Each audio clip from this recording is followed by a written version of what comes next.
ఉమ్మిడి సంధ్యారాణి అని నేను శాసనం ద్వారా నిర్మితమైన భారత రాజ్యాంగం పట్ల నిజమైన విశ్వాసం విధేయత చూపుతానని, భారతదేశ సార్వభౌమాధికారాన్ని సమగ్రతను కాపాడుతానని,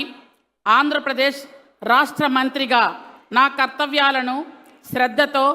అంతఃకరణ శుద్ధితో నిర్వహిస్తానని, భయం కానీ పక్షపాతం కానీ రాగద్వేషాలు కానీ లేకుండా రాజ్యాంగాన్ని